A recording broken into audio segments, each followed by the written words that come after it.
vai perseguir vocês um pouco aí ao longo do internato, porta, né? Estão ansiosos, internato? Não? Mas é bom, é uma outra experiência, né? E a gente vai falar um pouquinho agora sobre 2 diagnósticos que vocês vão encontrar no internato, né? TVP e TEP são diagnósticos que vocês vão se deparar com certeza, sem nenhuma sombra de dúvida, mais de uma vez ao longo do internato. E são doenças que vocês vão investigar, isso também quando forem médicos. Tudo bem?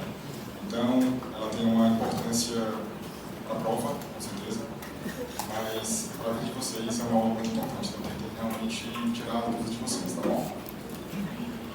Então, inicialmente, a gente sabe que eu vou falar de 2 eventos aqui que vão acontecer envolvendo a mesma fisiopatologia, tá? Que é da tríade de Bishop, que é esse senhor aqui. Essa tríade envolve o quê? Estase, hipercoagulabilidade e lesão endotelial. Não é isso? A primeira confusão que surge aqui agora é, eu estou falando de que evento? Venoso. Venoso. Em que contexto? Estou falando de vasos que têm um comportamento de ter um fluxo mais lento. Concorda? Pode mais o tempo na artéria pulmonar? Aí começa a confusão. A artéria pulmonar, ela vem do ventrículo direito. É uma câmara de baixa pressão. Então ela não é uma artéria como as outras artérias. A artéria pulmonar se comporta muito mais como uma veia do que como uma artéria. Concorda? Então, eu vou falar de eventos que envolvem baixo fluxo. Não envolvem artéria. Tudo bem? Exceto a artéria pulmonar. Tranquilo até aí? Estou falando de áreas que têm sangue venoso. Então, são áreas que têm menor o quê? Oxigenação. Concorda? Quando a gente fala de evento arterial, o evento arterial, se eu tenho um trombo na artéria, tirando a artéria pulmonar, uma artéria, por exemplo, coronariana, uma aorta, essas lesões são diferentes das que eu vou falar aqui hoje. Esses trombos são totalmente o quê? Diferentes. Isso vocês têm que ter em mente. A confusão começa aí na cabeça. Então, os trombos que eu estou falando aqui hoje são trombos que acontecem em áreas de baixa pressão, em leitos venosos, em sangues venosos. Tudo bem? Quando eu tenho um trombo que acontece na artéria, tem uma área de alto fluxo, tem uma área que tem sangue arterial, eu não vou chamar isso aqui de tromboembolismo. Eu vou chamar isso aqui de quê? Eu vou ter diretamente... O que é que tu trata, de fato? Tu trata anticoagulante? Mas qual é a medicação que tem lá que não tem aqui? Antiagregante. A gente não usa AS ou clopidogrel para eventos venosos. A gente usa para eventos arteriais. Uma doença de aorta, um trombo envolvendo a aorta, um trombo envolvendo um AVC, a gente pode usar antiagregante, não usa? Usa. Mas não usa na veia. Por quê? Porque aqui, nesse caso especificamente, a fisiopatologia envolve estase, envolve lentificação. Então não faz sentido eu usar um antiagregante plaquetário. A fisiopatologia não passa por ele. Ela passa por fluxo lento. Está coagulando porque o fluxo está lento. E como está lento, ele coagula. Como ele está se mexendo toda hora, ele não coagula. Mas quando ele para, fica mais fácil coagular. O mecanismo de coagular está envolvido no fato de ser uma área de baixa pressão. Facilmente ele coagula. Perfeito?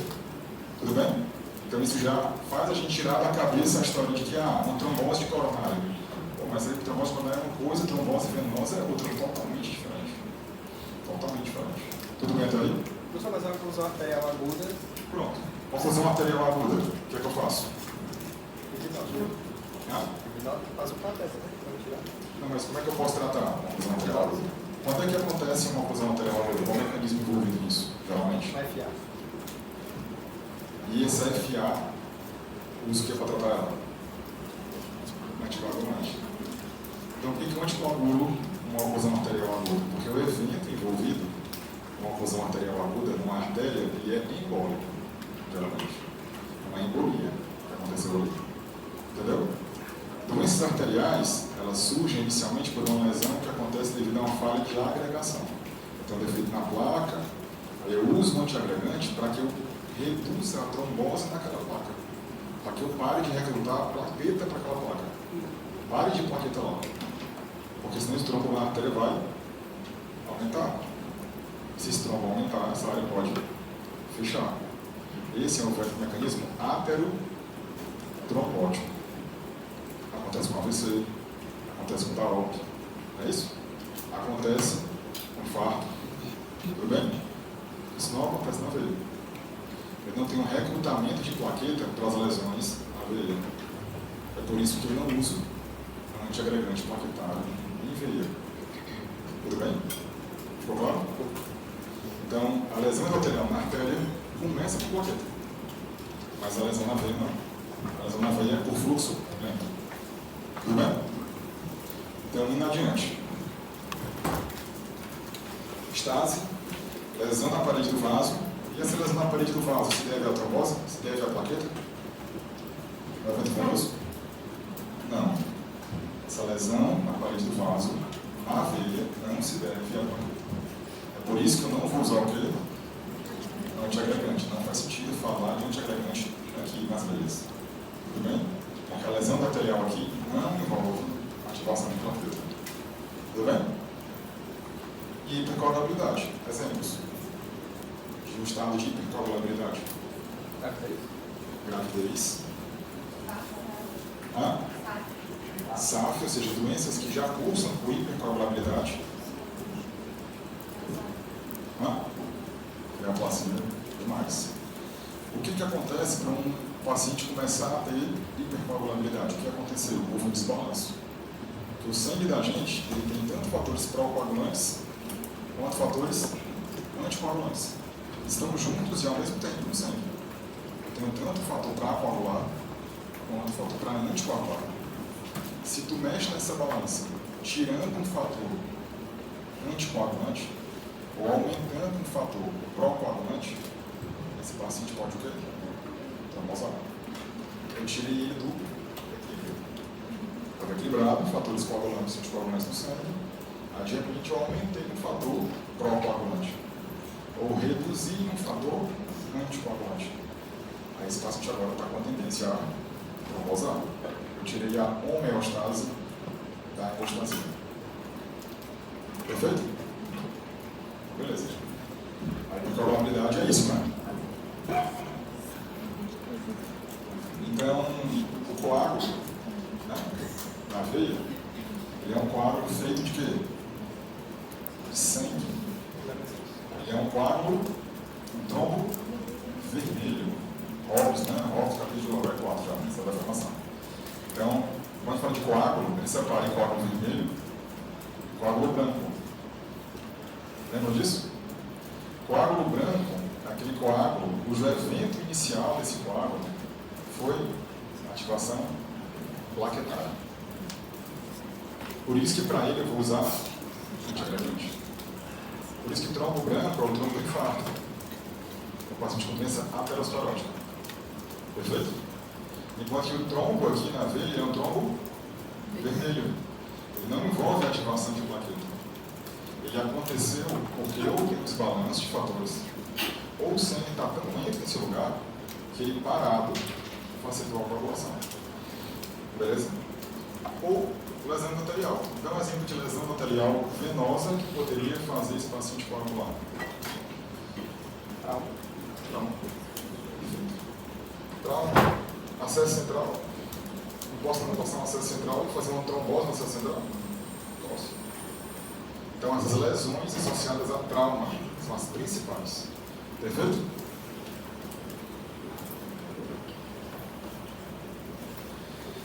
Fator de risco. Aí entra a briga. Essa briga aqui. pessoa fala assim, rapaz, tem uma discussão que teve no hospital com o professor geral. Aí o paciente usava anticoncepcional. Aí não, trombose, paciente tem anticoncepcional, tal. E aí, gente, o uso do anticoncepcional sozinho, ele é um fator definidor como hipercoagulabilidade, sim ou não? Informação? É definidor?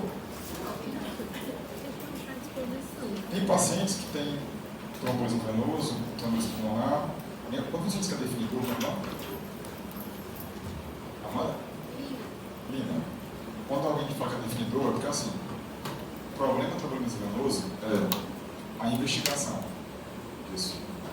Então, por exemplo, ele fez um TEP. Essa paciente jovem, uma mulher jovem, fez um TEP. E ela usa anticoncepcional. Então, prova a investigação. Eu tenho uma causa. A causa é o anticoncepcional. Está certo isso? Então, eu não posso dizer que o anticoncepcional é a causa isolada de um TEP. Ou do tempo inteiro. Por quê? População. Muita gente usa anticoncepcional. E não faz TPT TEP. Mas algumas mulheres fazem. Então, o que a gente vê cada vez mais na prática? Que o uso do anticoncepcional, ele é um fator que, se a paciente tiver qualquer outro fator, ele potencializa muito mais a chance de fazer um TPT. Todos concordam agora? Então, sozinho, se o anticoncepcional, se a paciente não tem nada, nenhuma mutação, nada que chame a atenção, um fator de risco, o trombolismo, não vai ser um anticoncepcional que vai ser a justificativa para esse evento. Não posso me contentar com isso. Ela fez um trombolismo venoso porque estava usando anticoncepcional. Ela estava usando anticoncepcional, fez uma viagem de 12 horas de duração. Ok? Ela fez anticoncepcional e fez uma cirurgia ortopédica, passou por ano. Ok? Ou investiguei essa paciente e encontrei uma mutação heterozigota para fator similar. Justifica. Tudo bem? Então, o anticoncepcional ele potencializa algo que você já tem, um fator de risco. E sozinho não é para ser aceito por vocês como uma causa, tá bom? Então, o resto vocês concordam? Imobilização, ok. Cirurgia trauma, para lesão. Obesidade, sim. Né? O paciente obeso, ele é extremamente o quê? Inflamado. Né? Tromboembolismo prévia. Malignidades. Uso de anticoncepcionais orais, terapia de impulsão hormonal, se associado, então asterisco grande, né? Estado de gravidez ou pós-parto, né? O puerpério aumenta a chance de probabilidade em 140 vezes. Por quê? Porque eu somo muita coisa aí. A hipercoagulabilidade do puerpério, mais lesão endotelial, mais a paciente no puerpério ficar mais parada. Então, eu estou somando muita coisa ao mesmo tempo no puerpério. Tá bom? O que mais? Idade acima de 75 anos. Sozinho? Não. Sozinho não. É porque são pacientes que tendem a ficar mais imóveis pós-cirurgia, ok? Insuficiência cardíaca também não. Por quê? Insuficiência cardíaca, esse paciente tem um fluxo de retorno venoso mais lento. Então, isso sozinho não justifica. Mas se tiver outra coisa, ok. Beleza? Doença inflamatória intestinal, sim. Essa que geralmente não conhecem tanto. Doença inflamatória intestinal, retocolite, doença de Crohn, são doenças que facilitam, sim, eventos tromboembólicos, porque elas estão associadas a quê? A hipercoagulabilidade. Tá bom? Principalmente qual das duas? Retocolite. Principalmente retocolite. Tá bom? Então, indo adiante. Qual é o sintoma mais comum que a gente encontra, né? O edema vai ser o mais comum. A sensibilidade é alta, mas a especificidade é muito baixa. Muito baixa. Então, o que mais vai te fazer pensar que o paciente tem, de fato, uma TVP? A história. É a história clínica. O edema bilateral não vai falar muito a favor. E se for um edema assimétrico? Só de um lado? Só de uma perna? Vamos fazer um teste para a gente agora. Cada um vai falar uma causa que é bem macimenta. Eu começo, quer ver? Beleza, tela. Show. Celulite. Vale tudo? Ah? Outra? Cadê a outra? Outra pode causar, se for uma artrite, lesão e edema. Trauma. Que trauma? Cirúrgico, mas tem outra, que é mais comum. Vocês pegaram aquela doença de guarda-beira também? Nada? Guarda-beira, tal. Outra, pressão da artéria torácica. E outra, tem um músculozinho, você lembra da anatomia? Plantar longo. É só um fiozinho tendão bem longo. Já viram vocês? Você lembra desse músculo? Pronto. Esse músculozinho às vezes rompe naturalmente após exercícios extenuantes. Então, ruptura espontânea do plantar longo, do palmar ou gastrocnêmio, sólido, lesões musculares por esforço. Mas qual causa? Corrida. Geralmente chama essa síndrome no trauma de síndrome da pedrada. Ela está correndo, aí sente que levou uma pedrada na perna. Quando vai ver, uma ruptura espontânea. O músculo fica todo demasiado. Beleza? Outra. Síndrome compartimental. Perfeito. Que é o trauma que a gente falou aqui, né? Mas tem outra coisa que chama a atenção. Por exemplo, se o cara infarta a coronária, ele pode infartar qualquer artéria que vai para o músculo. Acorda? Se infarta o coração, pode infartar qualquer artéria que vai para qualquer músculo. Qual é o paciente que mais tem doença vascular? Diabético. Existe uma entidade chamada infarto muscular diabético. O cara infartou o músculo da coxa, do diabetes. Ele infartou a panturrilha pelo músculo do diabetes. Tudo bem? É subdiagnosticado.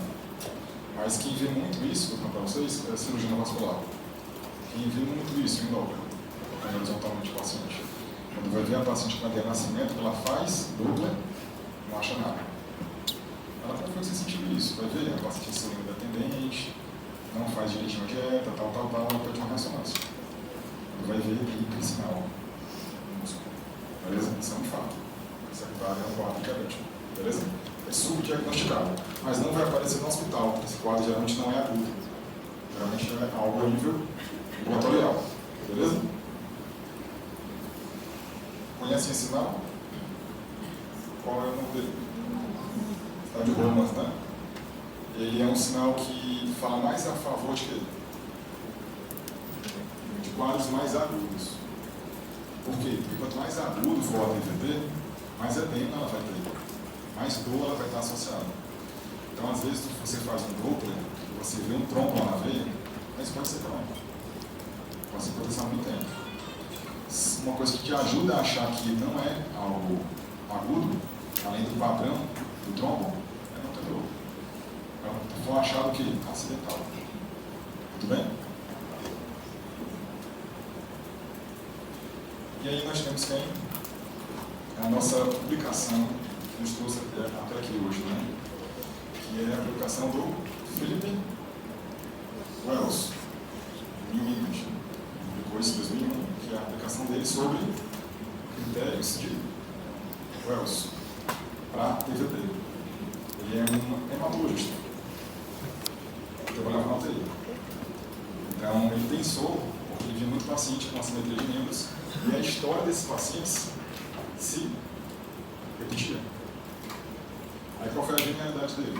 Ele ouviu a história de Livres, que é de TVP, e começou a documentar o que é que mais se repetia nessas histórias. E ele montou uma escola, baseado no que mais se repetia. E essa escola é a escola de Wells. Beleza? Foi que ele viu. Se o paciente tem câncer ativo, ele ganha um ponto.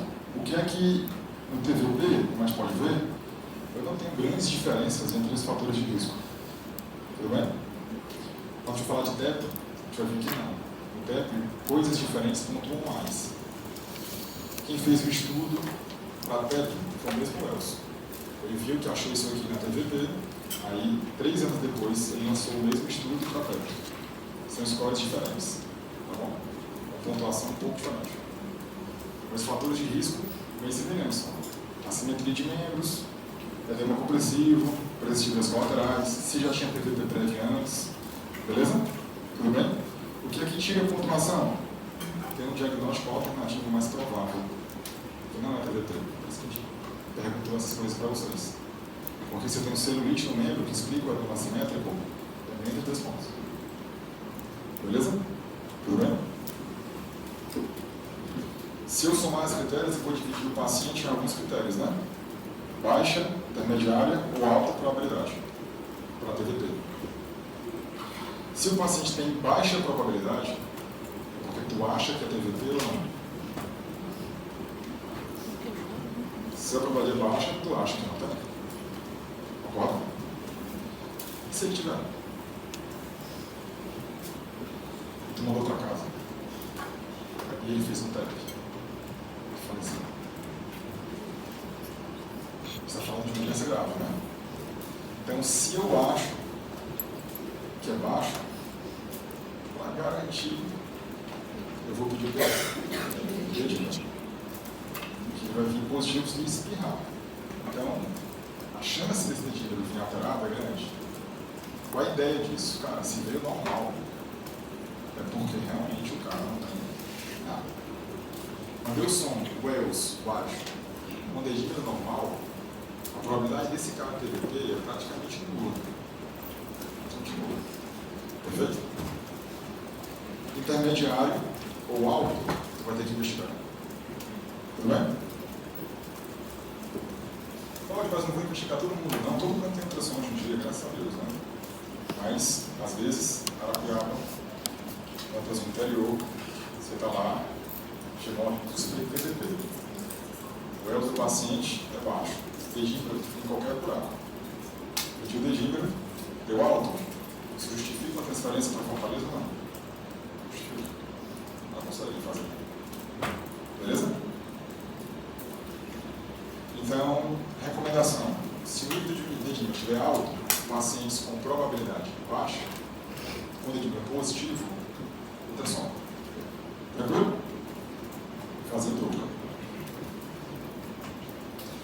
E aqui a gente tem um paciente com suspeita de TVP. Essa ultrassom a gente fez na UTI. Aqui eu tenho quem? A veia femoral e a artéria já bifurcada, femoral superficial e femoral profunda. A artéria femoral superficial, a artéria femoral profunda e a veia bem aqui, ó. A veia é mais medial ou mais lateral? Femoral. A veia é mais medial. Né? Então, a primeira coisa que eu vou fazer para examinar a veia com ultrassom é fazer o quê?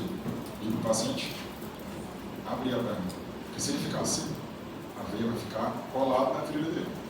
Então, vai ter dificuldade de encontrar a veia e de pressionar a veia.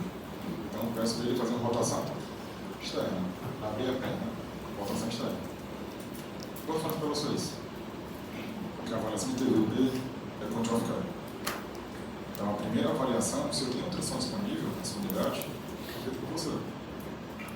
Vocês vão pegar isso futuramente controlados. Né? Não vai ter um ultrassonografista de plantão. Tudo bem? Algumas vezes vai ter, algumas vezes não vai ter. Então, minimamente saber fazer a avaliação de compressão da veia é importante. E é uma das coisas mais simples do mundo. A curva de aprendizado são 3 exames. 3 exames. Tudo bem? Então, o que está acontecendo aqui? Eu estou controlando o doutor e estou fazendo o quê? Empurrando. Não é veia? É para fechar, cara, só com peso do ultrassom. Com peso do ultrassom não fecha. Aqui eu estou apertando, ó. A artéria quase fecha e a veia nem se mexe. Perfeito? Qual é o principal critério ultrassonográfico de que eu tenho algo naquela veia? Compressibilidade. É isso aqui. Não é polo. Não é qualquer outra coisa que o ultrassom possa fazer. É compressibilidade. Perfeito? Vamos botar o colo. Quando eu boto o colo, realmente o vermelho, o azul, ó, ele mal preenche. Alguma coisa ali. Beleza? No ultrassom, o vermelho e o azul é a artéria e veia, não é isso? Porque a proximidade. fluxo se aproxima do ultrassom, vermelho. Se afasta, azul. Perfeito? Não necessariamente veio a artéria. Tudo bem? Tanto é que a artéria está ficando vermelho e azul, vermelho e azul, vermelho e azul. Por quê? O fluxo é pulsado. Pulsado. Então vamos lá. Essa aqui é outra estratégia de Doppler que continuou sem fluxo, né? Continuou sem preencher a veia. Beleza? E o nosso conceito é a TVP proximal é aquela que fica de onde? Da poplítea para cima. Por que esse conceito existe? Porque é quem mais faz TEP. Quem faz TEP? Trombose profunda proximal. Se aparecendo no laudo do ultrassonografista, paciente com trombose em veia femoral superficial. Isso é uma TVP? Sim ou não? Sim. Para a pegadinha. A veia femoral superficial é uma veia profunda. Tudo bem? A veia que não é profunda são as que ficam no subcutâneo. Qualquer veia que sai do subcutâneo, para no meio do músculo, ela não é periférica, não é periférica, nem que o nome dela tem escrito isso. Tudo bem? Tudo bem? Então vamos lá. Por quanto tempo eu deixo esse paciente anticoagulado? A gente falou do anticoncepcional. Porque tu precisa ter um fator identificável para fazer o quê? Para decidir se eu posso deixar esse paciente sem anticoagulação ou não. Se eu identifiquei a causa e reverti, eu preciso deixar esse cara anticoagulado o resto da vida? Não. Porque eu ofereço chance, inclusive, para ele fazer o quê? Ele sangrar. Claro? Então, a nossa função ao investigar é saber se essa causa é reversível ou não. Então, esse paciente fica anticoagulado por quanto tempo, pelo menos? 3 a 6 meses. É o período em que eu vou o quê? Definir se identifiquei a causa e que essa causa é reversível. Se eu identifiquei e essa causa é reversível, acabou, senão vai ficar anticoagulante. Eu faço medidas recomendando que ele não faça mais isso, ou que vá atrás disso ou daquilo. Beleza? Tudo bem? Se esse paciente não identificar a causa, o que eu vou ter que fazer? Manter ele anticoagulado e ir reavaliando esse cara mais de perto. Tudo bem? Qual é o longo tempo de uso? E o que a gente vai escolher para anticoagular esse paciente? Quem fala Marevan é porque tem 50 mais. Marevan não dá. A TVP não dá. Vou fazer o quê? Heparina. Posso fazer heparina? Quem falou? Posso fazer heparina? Posso. Qual heparina? A enoxaparina é heparina de baixo peso. Né? É subcutânea, direitinho. Posso fazer ela? Posso. Só que o paciente vai levar 2 injeções todo dia. É isso, subcutânea? É. Vamos fazer ela? Se tiver com raiva da pessoa, pode fazer. 12 lá para cá assim. É xareto. Posso usar o xarelto? O que é o xarelto? É É um DOAC, né? Dos anticoagulantes diretos. Né? Então, ele é melhor. Ele não precisa de TTPA, tá? Precisa? Não precisa. Eu já consigo mandar esse cara direto para onde? Para casa, daqui da emergência para casa, xarelto. Perfeito? Então é melhor. Tem uma população que eu não vou usar o xarelto. Quem é? Gestante. Por quê? A gente não tem estudos com segurança com a rivaroxaban na gestante. Nós já temos um dado de que ela atravessa realmente a placenta. Realmente atravessa. Então, é um pouco inseguro deixar essa paciente com um DOAC. Então, essa paciente vai ganhar o quê? Gestação. Vão ficar com enoxaparina. Beleza? De 2 minutos. Então, na gestante, qual é a medicação? Heparina de baixo peso. Tranquilo? Beleza. Então, vamos usar heparina não fracionada? porque senão ela teria para uma infusão contínua. Olha lá, para uma infusão contínua. Porque a heparia não fracionada plena é uma dose absurda. Fica a paciente 24 horas. Perfeito? Não existe heparia não fracionada para o paciente vai para casa. Não existe. Heparia não fracionada, o paciente vai ficar no hospital. Tudo bem?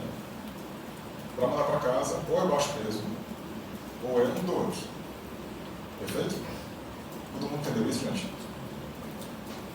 Beleza. Eu não preciso de doses agora. Tá bom? E se essa paciente está sangrando? No HGF, geralmente as coisas chegam juntas. Por exemplo, eu tive um paciente, esse não foi no HGF, foi na auto mesmo, na privada. Pai de um amigo meu. O cara fez uma neurocirurgia. Fez uma lesão, tudo mais, baixou, foi para a neurocirurgia. Teve uma PSA, paracelação, tratou, tudo mais. Segundo pós-operatório, começou a despertar, melhorou, tudo mais, começou a ir no choque, desliga a sedação, foi acordando. Cara, o teu tá melhor, tá ótimo, tal. No segundo dia, a plaqueta começou a cair. Aí a plaqueta chegou a 40 horas. De repente, a hemoglobina começou a cair também. O TAP e o TPA largaram. Ele fez uma CIVD. Pelo quadro neurológico. Ele começou a trombosar tudo. Fez TVP bilateral e fez um TAP. Uma estabilidade muito pouca. Qual foi o checkmate aí? Eu acabei de fazer uma cirurgia. Como é que eu vou te colocar esse paciente? Como é que eu vou trombolizar esse paciente? Não tem como. O que a gente tentou? A gente botou um filtro de veia cava. As veias nem vão para cava, vão para cava. Eu botei um filtro aqui. Para que, quando esses trombos subirem, eles ficarem. O filtro de veia cava, falando assim, parece que é uma tecnologia absurda. Né? Já viu esse negócio de bater gol? Tem volta ali. É um baquete dentro da veia. Então não é que não vai passar trombo. Não vai passar trombo grande. Mas pequenininhos vão continuar passando. Beleza? Onde é que é colocado isso? Em cima do local da veia cava. Faz diferença? Não faz diferença? Todo vaso abdominal, o principal referencial anatômico dele é as renais. Tudo bem? Se eu boto ele em cima, o cara tem uma prótese aórtica, um aneurisma. A pergunta das pessoas sobre isso vai ser o quê? É suprarrenal ou é infernal? A prótese. O cara tem um filtro de veia cava. Está localizado aonde? Suprarrenal ou infernal? Por que isso? Exatamente. Por quê? Pela mobilização, é um local mais parado. Os locais mais parados são mais seguros. Tudo bem? Então, botei o filtro para poder não subir trombo e levei para uma trombectomia mecânica. Foi para hemodinâmica e foi aspirar trombo por trombo. Trombo por trombo. Trombo por trombo. A paciente saiu, escapou. Mas a mortalidade desse evento aqui é infinita. Né? A CIVD melhorou do paciente, mas se a CIVD continuasse, ele ia fazer outro evento. E o próprio esse paciente teria morrido. Então, às vezes vai acontecer, o paciente chega com TVP e está com uma agenda estival alta. O paciente fez um AVC extenso e fez um TVP. Vai continuar. Tem chance desse evento, um AVC ir transformar para AVC hemorrágico. Então, essas decisões vão ser tomadas em conjunto. Se eu tenho uma TVP que eu não posso fazer nada para anticoagular esse paciente, eu vou ter que botar um filtro. Isso não vai tratar a TVP. Isso vai impedir que a TVP solte esse plano do pulmão. Beleza? Tudo bem? Vamos. Enquanto algum membro que está afetado, Não entendi. O membro. Pronto. É agora. Sempre esse ponto das slide. Que é isso aqui, ó. O que está acontecendo aqui? Acusar arterial. Hã? Acusar arterial. O que está acontecendo é Eu falei para vocês que quanto mais agudo for a trombose, mais inflamação eu vou ter, não? Mais vai estar inflamado. Se mais vai estar inflamado, mais edema eu vou ter. Mas o que é que passa do lado da veia? Se esse edema for grande o suficiente para isquemiar, para apertar a artéria e fechar a artéria, esse paciente vai ter o quê? Oclusão. Não por evento oclusivo, não é nada dentro da artéria. É a veia que demaciou o músculo lá do lado e ele apertou a artéria. E entrou em sofrimento aqui. Beleza? Outra coisa que aconteceu também aqui foi, vocês lembram na aula de choque? Vou fingir que sim, mas vocês lembram que na aula de choque lá que eu falei para vocês? Quando a artéria chega no tecido, para poder perfundir o tecido, ela tem que chegar do outro lado. Lembra? Então a artéria vem, eu estou fazendo aqui, ó, a artéria vem, atravessa o tecido para chegar do outro lado. Isso é perfusão. Aí, só para reforçar aqui a mente da gente, né? O tecido, ó, a artéria vindo aqui, se ela perfundir o tecido direitinho, ela vai chegar aqui do outro lado. Né? Aí sabe o que aconteceu? Trombo bem aqui, ó. Então, a artéria vem, consegue atravessar o tecido? Não. Porque a pressão está o quê? Alta. E para ter fluxo tem que ter diferença de pressão. Se essa pressão está alta, não vou ter o quê? Fluxo, mesmo tendo a artéria funcionante. Então, não só o edema que aperta a artéria, mas também a artéria não vai ter fluido. Porque a pressão na veia está tão alta que ela não atravessa o tecido. Aí o membro começa a fazer o quê? Isquemiar. Esse evento aqui, uma oclusão arterial, que não foi para um evento arterial, a gente chama de flegmasia. Isso aqui é uma flegmasia cerúlea, porque ela está vermelhando.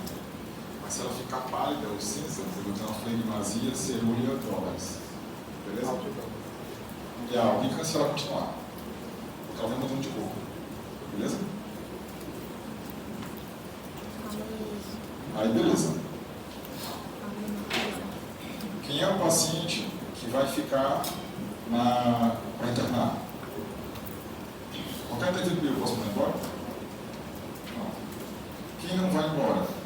TVP maciça, ou seja, bilateral, múltiplos sítios, não vai embora. Beleza? Quem não vai embora? Quem não consegue fazer terapia anticoagulante. Tem algum fator de risco, vai sangrar em casa, vai acontecer alguma coisa, esse paciente vai ficar. Beleza? Tudo bem? São os pacientes que eu não vou mandar para casa. Comorbidade. Todo paciente com comorbidade vai ficar internado? Nem todo. Se for uma comorbidade que tem interferência no seu tratamento, sim. Se não, não precisa. Beleza? Quais são as contraindicações reais? Podem muito extensas ou bilaterais. Ou se o cara tem alguma coisa para sangramento. Então, como é que eu vou mandar esse cara anticoagulante para casa? Não vou. Tudo bem, vai observar, ele vai ficar no hospital. Beleza? Tratamento: heparina, Marevan, asterisco imenso ou drugs. No TEP, você está falando da mesma doença, ela progrediu, ó. Então, continuou. Chegou aonde? Na artéria pulmonar. Se esse TEP, agora quem vocês têm que me ajudar. Se esse TEP gerou instabilidade hemodinâmica, choque. Manda esse TEP. Maciço. Então, o que é que significa maciço em medicina? Instabilidade hemodinâmica. Então, um TEP maciço é um TEP que gerou estabilidade hemodinâmica. O protocolo de transfusão maciça é transfundir um paciente que está chocado. O que é uma hemoptise maciça? O cara tem hemoptise e está com estabilidade hemodinâmica. Então, maciço é instabilidade hemodinâmica. Um TEP celular, estou falando uma HGF, um TEP celular, um TEP que pegou as duas artérias. Ele é um TEP maciço, sim ou não? Depende. Tem instabilidade? Se tiver instabilidade, não é um TEP maciço. Não é a anatomia que define isso. Tem tem instabilidade ou não. Beleza? Se for um TEP pequeno, subsegmentado, mas o paciente está chocado, isso é um TEP maciço. Perfeito? Professor, quando fala em maciço, é obrigatório ter corpo pulmonar ou não? Você está sendo polêmico agora, né? Mas o que é que mais mata o paciente? O TEP. O que mais mata esse paciente? O choque. Que choque é o choque do paciente com TEP? Obstrutivo.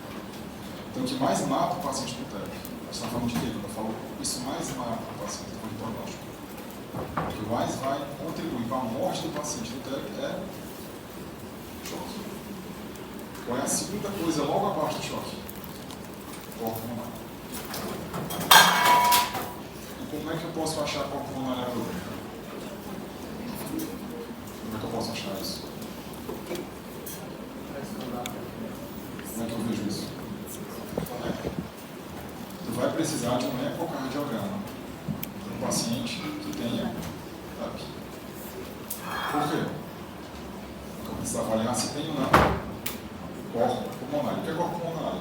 Corpo pulmonar é os sinais de que a pressão dentro do VD está maior do que o VA. Beleza? Onde é que... Onde é que cabe mais sangue? No ventrículo direito ou no ventrículo esquerdo? Quem falou? O direito é bastante notado. É o direito. Nosso nome? Marisa? Maísa, exatamente. Cabe mais sangue no ventrículo direito. Por quê? É mais fino. Se comporta como se fosse uma veia. Então ele acomoda sangue. A artéria não cabe muito sangue. Tudo que entra nela, ela manda à frente. Ventrículo esquerdo, entra volume e capital cloro. Então, qual é a fase em que as duas cavidades ventriculares estão cheias? Diástole, né? Então, na diástole, quem está mais cheio? VD ou VE?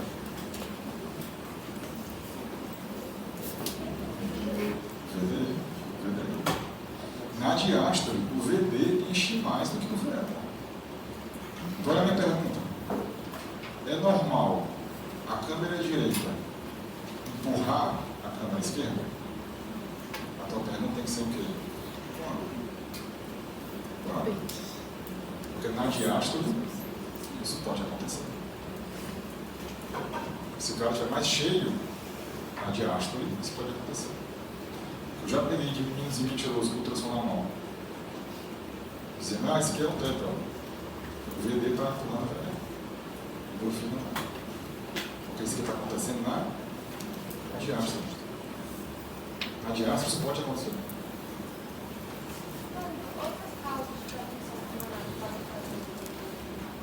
Você está mais crítica ainda, muito duro. Né? O agudo é justamente isso. Se ele empurrou o VE na sístole, quem é que quer para ter mais pressão? VE ou VD? VE. Olha a quantidade de músculo do VE comparado ao VD. Se ele contrai, o VE é para ser muito superior ao VD. Então, se na sístole o VD empurra o VE, está errado. Agora, isso é sinal de corpo pulmonar. Isso é corpo pulmonar. Na sístole, o VD está ganhando o VE. Isso não é para acontecer. Perfeito?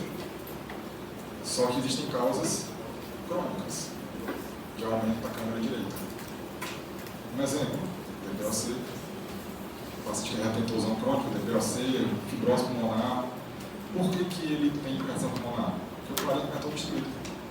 Com o parênquima está obstruído, ele aperta as artérias pulmonares. Então a artéria pulmonar fica toda hora com a pressão alta. Cronicamente o VD trabalha com pressão alta. Então ele vai ficando cada vez mais musculoso, cada vez maior. Até o momento que a pressão dele fica grande o suficiente para empurrar o VE também. Beleza? Só que isso aconteceu cronicamente. Então tem sinais que vão chamar a tua atenção. A parede do VD é normal dela ser fina. Se eu tenho uma parede bem grossa no VD, é mais provável que aquela hipertensão seja o quê? Crônica. Beleza? Tudo bem? adiante. O que mais eu preciso de informação? Já vimos que precisa de avaliação se está chocado ou não. E como é que eu sei se o paciente está chocado ou não? Hã? Se ele dá para tem um bicho mais capaz. Deixa eu lá, abaixa um pouco de consciência aí. Leve tudo não. Pelo amor de Deus. Essa é a única informação que vai ficar. Choque, o diagnóstico é clínico. É o quê? Abaixa um pouco de consciência. Deve frenar contraído e tem que ficar lá identificado. O diagnóstico é clínico. Aí alguém fala assim, derrame pericárdico. Coração cheio de volume ali, né? Não é isso que diz que o paciente está tamponado ou não. Porque o diagnóstico de tamponamento é clínico. Lógico, o tamponamento é choque. Todo choque, o diagnóstico é clínico. Também TEP, o diagnóstico de TEP maciço é como? Lanche, terceiro? Não. Ele é o quê? Clínico. Se o cara tem um TEP, tração na lenda, tem um TEP contra a diurese, tem um TEP, está com tempo lá identificado, está o quê? Chocado. Beleza? Show? Então, avaliar se tem choque ou não é a segunda coisa, não é? Quer um eco ou não quer? TEP. Terceira coisa que eu quero, eu já sei que é um TEP. Se ele é um TEP significativo para causar lesão no coração, como é que eu posso medir a lesão no coração? Existe algum marcador de lesão cardíaca? Então, peço ou não peço troponina no paciente com TEP? Sim. Eletro também, mas a troponina é um marcador de... Quem fala em infarto pode ir embora, por favor. Troponina é um marcador de injúria miocárdica. Se essa injúria miocárdica tem como probabilidade o paciente dor típica, obeso, diabético, durante o esforço, isso é o quê? Síndrome coronariana aguda. Mas se essa injúria miocárdica foi no contexto de assimetria de membros, dor súbita, falta de ar súbita, taquicardia, o que é isso? Então, troponina não é marcador de infarto, é marcador de injúria. Eu preciso saber por que tu pediu isso. Porque se tu pediu isso para aquele paciente da coronariana aguda, isso é um infarto. Se tu pediu para o cara que tem um mal súbito, falta de ar, assimetria de membros, isso é um TEP. TEP com lesão miocárdica.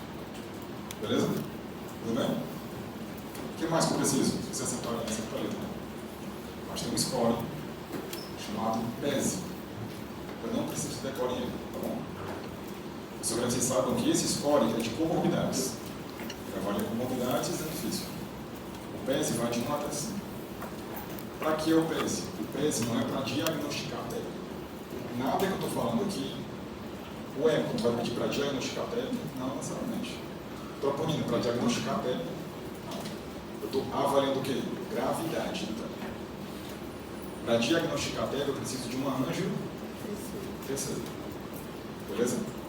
Tudo bem até aí? Se eu já sei que é um TEP, eu vou avaliar a gravidade do TEP.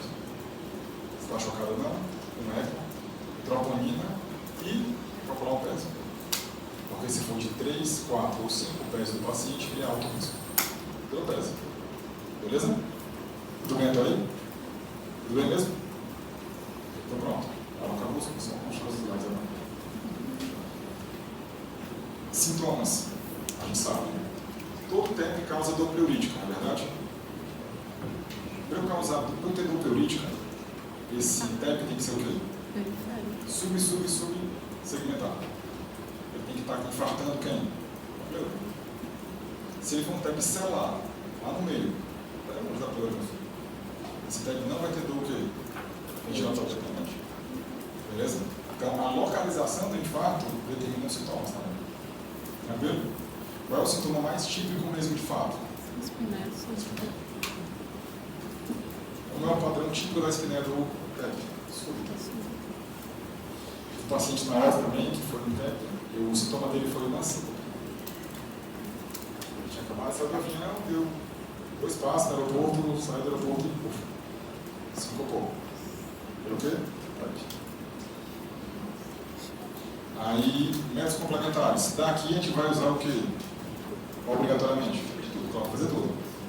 Mas dessa lista aqui, ó, tem alguns exames que vão definir prognóstico.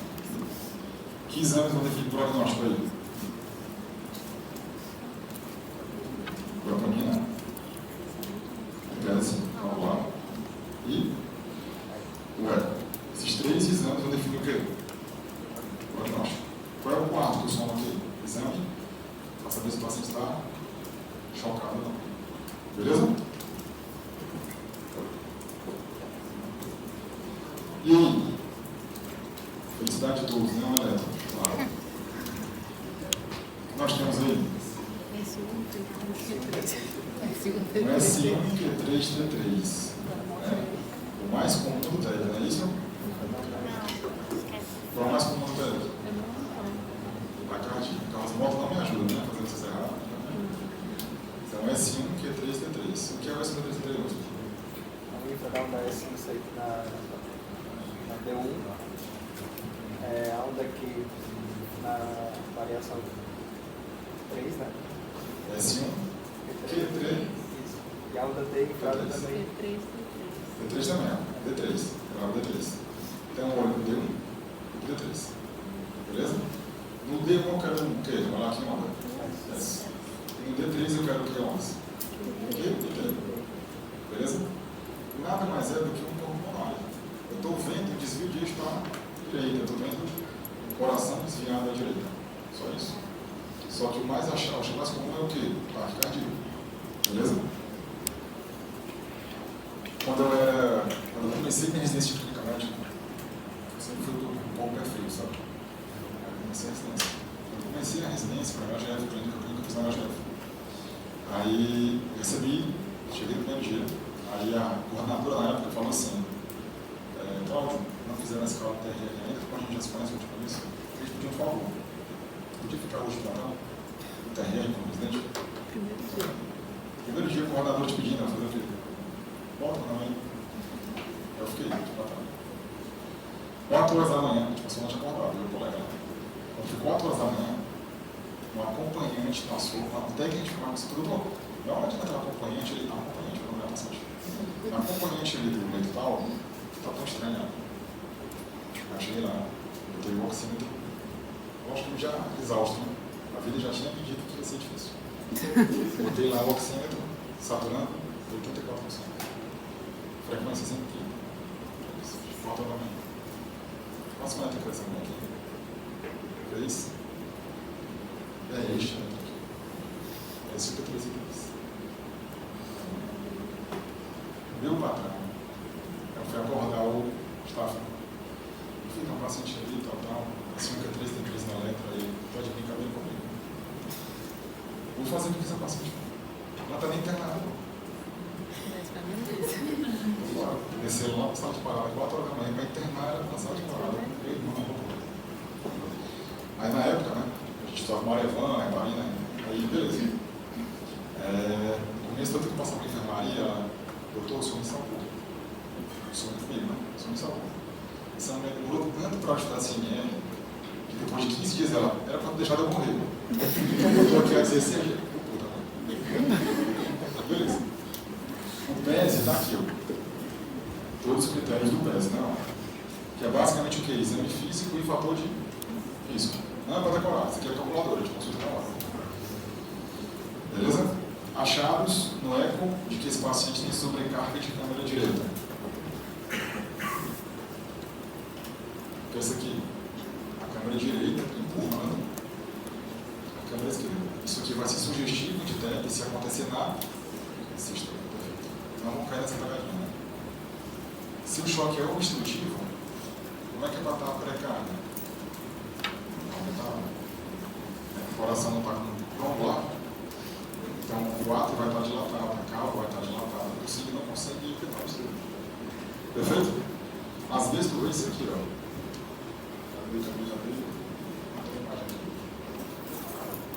Mas tem algumas vezes que está aqui, ó. Você vê o trombo em trânsito, eu vejo o trombo, eu vejo isso movimentando. Dentro do coração do paciente. Escuta uma foto.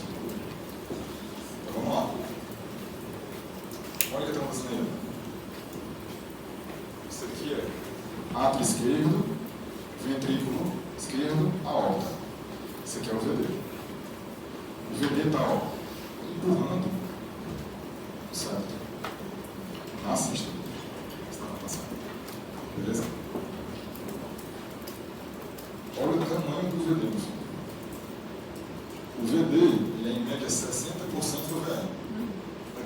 está mais de 100%, né? Está maior do que o velho. Então, sendo sinal de sobrecarga de câmera direita. Beleza? Outro sinal. E aí? Assista na direita em todo canto, então nem abre esse velho. Está bem no canto nenhum, nem assiste na direita. Isso é televisão maciço? Esse cara está treinado, bicho. E aí, ó? Qual é o exame diagnóstico? A anjo define o diagnóstico. Beleza? Eu suspeito. Para suspeitar, os critérios do nosso velho amigo, o Elcio. Do jeito. Como é que eu vou pensar? Alta, intermediária ou baixa probabilidade. Se eu identifiquei pelos critérios de Wells que esse paciente tem média ou alta probabilidade, ele vai ganhar o quê? Acho que assim, se for baixa probabilidade, dedímero e dedímero e PERC. PERC é uma score que pontua praticamente todo ser humano que vive. Pontua. Se fizer um ponto, vai parar no terceiro. Então, qual é a lógica desse paciente? Cara, se tu suspeitou de TEP, esse é um diagnóstico grave. Então, evita mandar as caras para casa. Faz essa ajuda. Beleza? O PERC é basicamente isso. Dedímero e o score de altíssima sensibilidade, que se pontuar um ponto, ele já vai para o terceiro. Resumindo, suspeitou de TEP, vai para o terceiro. Beleza? Já identificamos que o nosso paciente tem TEP. O que vamos fazer agora? Saber se é grave ou não. Examinei o paciente, está chocado. É grave ou não é? Gravíssimo, é o mais grave de todos. É o alto risco. É o alto risco. Eu já sei que é TEP. O que a gente pediu para avaliar o prognóstico na época? Troponina. Calculamos o PES, não foi? Se ele tem falência de VD hormonal, se ele tem troponina positiva, e se ele tem um PES alto, ele é intermediário alto. Temos 3 positivos. Se ele tiver só 2, intermediário baixo. Se ele tiver só 1, ou bem 1, baixo. Pegado? Se esse cara está chocado, independente do resto, ele já é o quê? Alto. Se ele está chocado, ele já é alto. Se ele tem 3 dos outros critérios, ele é intermediário alto. Se ele tem 2, intermediário baixo. Se ele tem 1 ou nenhum, baixo. O que é que isso define? Prognóstico. Dá para mandar para casa esse paciente logo de cara, se ele for baixo. Dá para ir para a enfermaria esse paciente, se ele for intermediário baixo. Se ele for intermediário ou alto, ele vai para TI. Beleza? Eu vou dar outra pretensão. Então, só ajuda a avaliar prognóstico. Tranquilo? Então, vamos lá. E a VE desse paciente? A mesma avaliação dele vai ser o quê? 9. É a BCDR. Perfeito? O B, inspiração. Como é o fluxo, a respiração desse paciente que tem TEP, geralmente? Tem hipoxemia. A gente estuda geralmente mais o quê? Hipoxemia. A saturação vai estar baixa. Beleza? E a frequência cardíaca? Elevada. Beleza? Esse paciente vai receber cuidados para estabilizar o choque circulatório dele, vai trombolizar. Por quê? Porque se eu intubo esse paciente com TEP, chocado, sem fazer nada, tem alta chance de, na intubação, ele fazer o quê? Parar. Se tu intuba um TEP sem tratar o choque dele, há uma grande chance dele parar na intubação. Por quê? É um choque obstrutivo. Concorda? Não está indo sangue no coração direito, o coração tem que vencer isso. Aí tu vai e bota o ventilador mecânico agora. Eu torno a pressão do tórax agora o quê? Positivo. Isso é o que faltava para não ter retorno venoso nenhum. Então esse cara vai fazer o quê? Chocar ainda mais. Tem alta chance de parar na intubação. Então o paciente com TEP, eu tenho que fazer, está preparado para a história. Tem que deixar para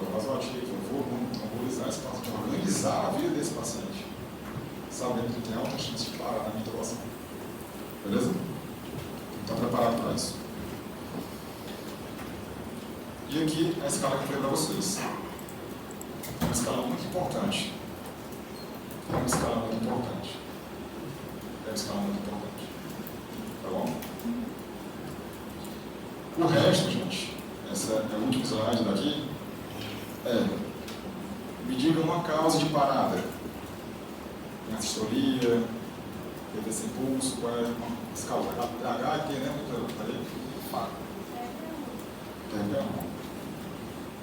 O que não te disseram é que se tu suspeitou de técnica é igual a parada, né? O que muda? Se tu suspeitou que a parada foi por técnica, vamos supor, como é que eu suspeito disso?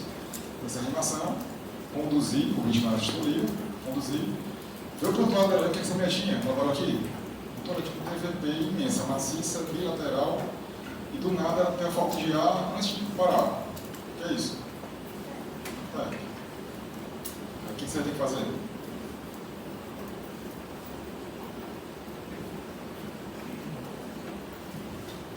que eu tenho que fazer? Foi a vez. Você vai trombolizar na parada. Se você trombolizou na parada, eu tenho que continuar a parada por pelo menos quanto tempo? Sabe? 30 minutos. Então, se eu suspeitei que era o tempo para causa da parada, trombólise, e eu vou ficar pelo menos quanto tempo? 30 minutos sem animar. É para dar tempo do quê? Trombolítico fazer efeito, passa a substituir e voltar a parada. Então, se você suspeitou que a parada foi do tempo, se você suspeitou, o que você vai fazer? Trombolizar.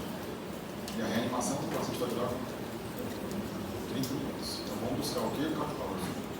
Buscar o cardiógrafo, deixa aqui, porque a galera vai cansar. Quem vai dizer que está cansando ou não, é o cardiógrafo. Beleza? Mas se eu for evoluir, professor, na massagem, precisa fazer drogas? Precisa fazer o quê? As drogas. As drogas? Não, continua. Condição igual. Passou normal. Condição igual. Mas o tempo se tu trombolizou, cara, não voltou de cara, não voltou. Não, é 30 minutos. Até tetose. Beleza? Tetose. Tranquilo?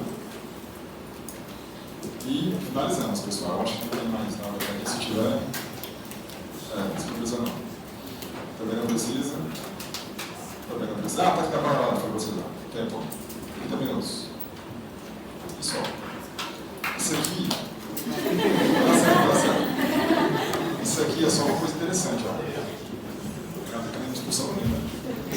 Porque assim, o que eu fizer aqui? Se o cara, quando aquela critério foi criada, intermediário e alto risco, mas o cara não está chocado, né? Não está chocado, não é alto risco. Mas ele tem eco alterado, troponina positiva e no PES alto. Vamos trombolizar ele. Assistir sobre isso. Vamos comparar trombolizar intermediário e alto risco. Vocês viram? Não tem benefício. Quem trombolizou intermediário e alto risco sangrou mais. E não teve mudança do valor. Então, tu só tromboliza quem, meu filho? Alto risco ou suspeito na parada. Se não foi nenhum dos dois, não me lembro. Beleza? Só última dúvida. Agora, se eu estou num quadro de TEP e eu faço dobra nas duas pernas, não encontro nada. Não encontro nada. Como disse que tu estava lá, ó. Foi. É a não específica da verdade. Não, doutor.